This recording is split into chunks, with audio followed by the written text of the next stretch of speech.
Hi everyone, welcome back to my channel. If you're new here, thanks for stopping by. I'm Carol and I'm glad to have you here. I hope you will consider subscribing.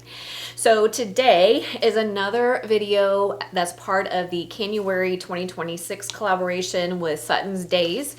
I do want to mention that ForJars is also a sponsor of Canuary 2026. I failed to mention that in my last mini video. I apologize for that, but if you have not tried ForJars canning lids, you might want to give them a try. I will leave a link in the description box below so you can easily find them on my Amazon store.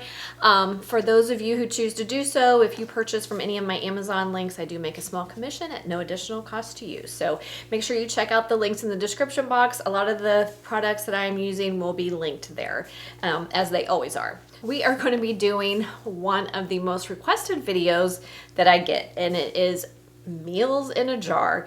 You guys notoriously, hands down, ask me for meals in a jar all the time. So today I am going to respond to that request. So we are going to be actually canning up Italian pot roast. It's called staccato. I'm sure I'm not pronouncing it perfectly because I'm not Italian, but it is called staccato, and it is an Italian style pot roast. So when I went on a mission to look at recipes in the all new ball canning book, you guys know that I love this book. They have a section in the pressure canning section that's called simple one jar meals, and they are fantastic. You guys are going to love this method because it's super easy to do and it's great for beginner canners, and it's also small batch or large batch. So what they do, let me just describe to you how they word what simple one jar meals are. They are easy raw pack recipes that are an innovative way to create delicious ready-to-eat meals for your pantry all year long. They use raw ingredients and seasonings that are combined, packed in a jar, and covered with hot broth. All of the cooking takes place in the jar. You can't get any easier than that. The one thing I do want to mention, however, and they do make note of this, for pressure canning, we do have minimums. So you have to do a minimum of 2 quart jars or 4 pint jars for canning safety. So keep that in the back of your mind as you embark on pressure canning, that you have to do, again, a minimum of 2 quart jars or 4 pint jars. So in this section, all of their recipes, they give the ingredients and the amounts of ingredients you will need that processes exactly that, 2 quarts or 4 pints. So this is going to be a small batch. I decided to keep it easy for you guys and process the smallest batch possible. I'm going to be canning up 4 pint jars. So we're going to use the ingredients as they are in the amounts that they are listed here. If you want to do a larger batch, just multiply by however many jars you want to process. So we are going to be processing approximately 4 pint jars. So what I did to come up with the recipe for Italian pot roast, they have a recipe called pot roast in a jar, and they also have a recipe for beef stroganoff. So I kind of combined the ingredients to get as close as I possibly could get to an Italian style pot roast. So you are going to need 2 pounds of boneless beef chuck trimmed and cut into 2-inch chunks, 1 cup of peeled and diced potatoes, and yes, you do need to peel your potatoes, 1 cup of diced onions, you can use any onion that you prefer, 1/2 cup of diced celery. Now I don't usually use celery in my pot roast, so I left that out. But if you do groove on celery with your pot roast, you can certainly keep that ingredient in here. We're allowed to remove things without affecting the safety of the recipe here. And then we want 1 cup of sliced carrots. For our seasonings, we need 2 teaspoons of salt, a teaspoon of black pepper, 2 bay leaves. Now the bay leaves, because they included this, I thought, how in the world are we gonna combine all that and divide bay leaves equally into the jar? So they're calling for 2 bay leaves. So if you can this in quart jars, that amount would be for 2 quart jars. So you could just put the whole bay leaf, 1 bay leaf in each jar. I ended up doing pints. So I broke my bay leaf in half and put, and you'll see here shortly, I put 1/2 of a bay leaf in each of my jars. So that's how I worked that out. 2 garlic cloves, 2 I added 1 teaspoon of thyme, 1 teaspoon of oregano, and 1 teaspoon of dried parsley flakes. And then you're also going to need 1 cup of dry red wine. You can use any red wine you like. I don't drink very much or very often, so for cooking I always keep these small bottles on hand. They're not quite a full 8-ounce cup. They are 6 to 7 ounces, so it's close enough for me. I didn't need a full 8 ounces, so that's what I used here. I used Cabernet Sauvignon, but you could use Pinot Noir, you could use Chianti, whatever type of wine that you enjoy. And then I'm also going to add 4 tablespoons of tomato paste. Staccato has either tomatoes or tomato paste included in the recipe. So that's the part I took from the beef stroganoff, was the tomato paste. So I know it's safe to use. I'm just going to add it to my pot roast in a jar instead of making the beef stroganoff. So just so you know where I'm going with that, I do want to say that we can safely change up whatever dried spices that we want to. So it's safe to take away dried spices or add whatever dried spices that you prefer. I tried to get it as close to traditional Italian pot roast as I possibly could if I was making it from fresh. So I consulted several recipes for Staccato and used those dried spices. That's how I came up with those, but you can change those up however you would like to do so. The method for this is super easy. You just trim your meat, add your dried seasonings, add your other vegetables, stir all that together, and then they want you to add the liquid seasonings, which for us in this case is the dry wine and the tomato paste. So I stirred my tomato paste in with my red wine, and then I divided that equally among the jars instead of trying to stir it all together with the other ingredients. So, and you'll see that here in just a second. But anyway, this method is so simple and it's perfect for small batches and for those of you who are new canners because there's hardly any prep work. So that's another point I want to make here. You want to make sure all your ingredients are prepped and your canner is ready to go and your jars and your lids are ready to go, because this is pretty much fast and furious. Once you prep your ingredients, it's just a matter of mixing everything together, packing it in a hot jar, covering it with hot broth, which in this case we're going to be using beef broth. The other thing I wanted to mention about the broth is the new guideline states that if we're going to be using better than bouillon or bouillon cubes or anything like that, they have to be reconstituted before you use them in canning. You can't put dry granules, or they don't want us to put dry granules or just straight up better than bouillon into our jars without reconstituting it first. So make sure if you're using that, you do that. It is safe to use a commercial broth here instead if you do not use your own home canned broth. So just a little word on that. Thing that I wanted to mention, I guess I don't always talk about it a lot in my videos, but anytime we're canning, and if you are a canner, you should know this, your altitude is important. So you need to know your altitude so you know what is the correct PSI for you. I am always canning for below 1,000 feet, so the instructions that I give are always for that. I do have adjustment tables in the description boxes of my videos, so make sure you check those if you are canning at a different altitude. But it's really important in canning that you do know your altitude so you know what adjustments you need to make for safety. So, enough talk. I'm gonna bring you in close and we're gonna get started. We're gonna cut our roast into about 2-inch cubes, 1 to 2 inch cubes. And I'm gonna try to remove as much extra fat as possible. So you're just gonna have to guess, and obviously we can't remove all the fat, and we do want some fat in there because fat means flavor, but any larger chunks of fat, you're gonna wanna try to cut those off.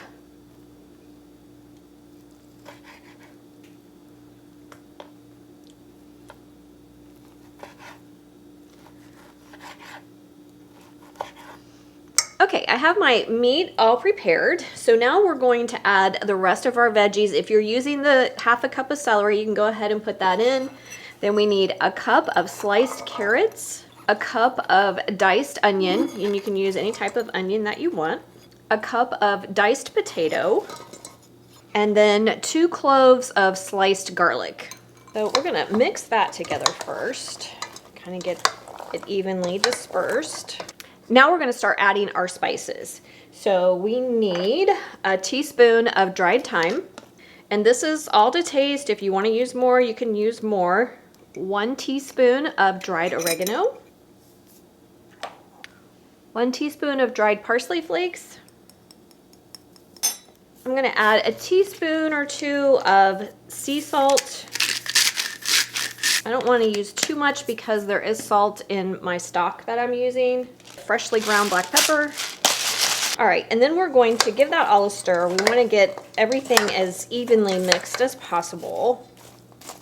Okay, so that's pretty evenly mixed in my opinion. You're gonna pack your jar with your ingredients we just mixed up and also with your wet ingredients. So our wet ingredients for this recipe is a cup of red wine,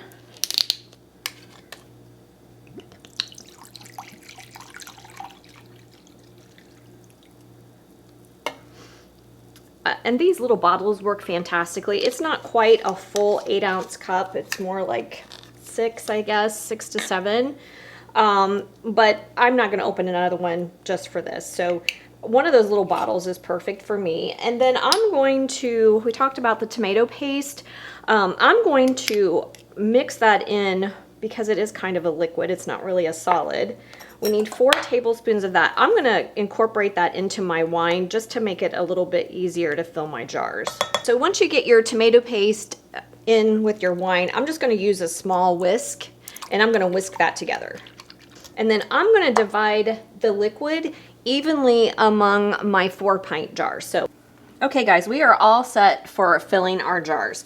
So modern canning guidelines state that we do not need to pre-sterilize jars and lids as long as we're processing for more than 10 minutes, and we are, but we do want to start with hot jars. So make sure you follow the manufacturer's instructions for whatever lids you are using. There are different preparation instructions for the different lids. So make sure you know how to prepare your lid. My jars I washed and I've kept hot in my canner. So earlier we talked about how Ball wants us or has allowed us to use the bay leaf. So I'm going to add 1/2 of a bay leaf to each of my jars. That's the best way I know to disperse it evenly amongst my jars. If you're using quart jars, you could use a whole bay leaf. Or if that's too much flavor for you, obviously you could use however much of a bay leaf you want. So to our hot jar, we are going to add, we're going to add our solid ingredients to 1-inch headspace. Trying to fill them as evenly as possible with veggies and meat. And pack it down a little bit. It does allow us to do some packing, it said, to pack your jars. All right, I think that's pretty good. So then I talked about the extra liquid that I'm using. So my mixture of the tomato paste and the wine, I'm going to divide by each of my jars. So I'm going to use roughly 1/4 cup per jar.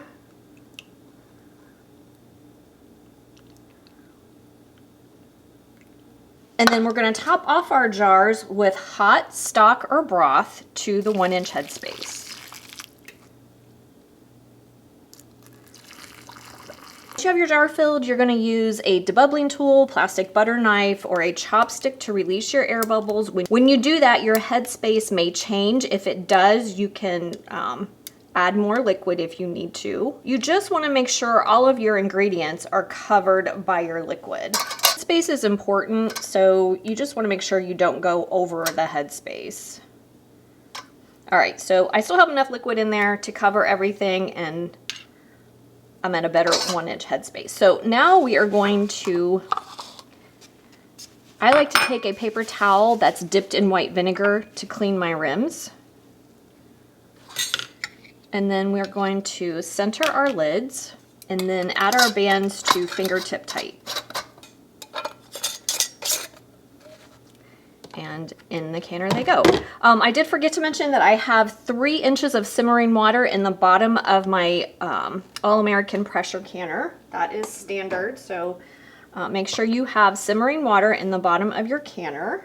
did end up with 5 jars. My 5th jar has more stock in it than other ingredients, but I was able to pack my jar about 2/3 full of my solid ingredients. So I just went ahead and topped it off to the 1-inch headspace with more stock. So now I'm going to add a couple of tablespoons of white vinegar to my water. That just helps to keep minerals that are in our water from depositing and collecting on the outside of our jars and making them look cloudy. That's why I do that. It's not necessary, but it works well for me. So now we're going to add our lid to our canner. And for the All-American canner, you line up the notch on the pot with the arrow on the lid. You want to try to get it as even as possible, and then you tighten your thumb screws 2 at a time, opposites. So from opposite sides, you're going to bring up your thumb screws and tighten them all the way around. And then we are going to crank up our heat to high. We want to watch for steam coming out of our vent. We want to do what's called venting for 10 minutes, which means you just want a steady stream of steam coming out of your vent for 10 minutes, and then we can add our weight. Okay, once you've been venting for 10 minutes, it's time to add your weight. I'm going to be canning at 10 psi, so I'm going to find the 10 on my weight. And I live below 1,000 feet, so make sure you know your altitude and what adjustments you need to make, because different altitudes require different PSI. So make sure you know that. It's really, really important for safety. So we're going to go ahead and add our weight. The All-American canner is considered a weighted gauge canner, even though it does have a dial gauge. When my weight starts jiggling, I'm going to start my processing time. I am canning in pint jars, so I'm going to be processing for 75 minutes. If you are processing in quart jars, you're going to be processing for 90 minutes. The other thing you need to note is once you start your processing time, we do not want the weight jiggling the whole time for the All-American canner. The Presto canner, I believe, does rock continuously, but this canner, the All-American, does not, and other manufacturers do not. So make sure you understand if you have a weighted gauge canner, what the manufacturer's instructions are as far as the weight rocking. For the All-American canner, your weight is supposed to rock 1 to 3 times a minute, meaning it'll rock and then stop, and then rock and then stop. 1 to 3 times per minute. So make sure you check on that. And again, you don't want it rocking continuously or too hard. If it's continuously rocking, it means your heat is up too high and you need to adjust it. That being said, when you do adjust your heat, make sure you do it slowly. Large temperature fluctuations inside the canner can cause siphoning, and we don't want that to happen either. So make sure you, whatever adjustments you make as far as heat, you do it slowly. Okay, for those of you who are new, this is rocking too hard. We do not want it doing that the whole processing time. So I'm going to slowly adjust my heat to get it to do what I said, rock 1 to 3 times a minute. This is an example of proper rocking. You heard it rock, and then within a minute it should rock at least 1 more time. So about 20 seconds or so later, it started rocking again. So that's just an example of appropriate rocking. Okay guys, we are all done. I processed for 75 minutes. Like I told you, that's appropriate for pint jars. If you're processing in quart jars, you're gonna wanna process for 90 minutes. Once my processing time was over, I turned my heat off, let my canner return to 0 pressure, and then I removed the weight, let it sit about 5 more minutes, and then I just, I didn't fully remove my lid. I cracked the lid to let some of the heat out and let my jars sit in my canner for an additional 10 minutes. Allowing your jars to cool more slowly does help with siphoning. So that's just one little tip there for those of you who are new to canning. So anyway, we are all done. And there's what our delicious staccato looks like in a jar. So excited. It smells so good in my kitchen. Just amazing. So I'm really excited to you open a jar of this, you can obviously eat it just as is, or you can serve it over mashed potatoes. You could serve it over polenta or over pasta. Perfect any way you want to enjoy it. So I appreciate you coming along with me today. If you have any comments or questions, leave them for me in the comment section. Don't forget to like, subscribe, and share, and I will see you next time. Have a fantastic day, guys.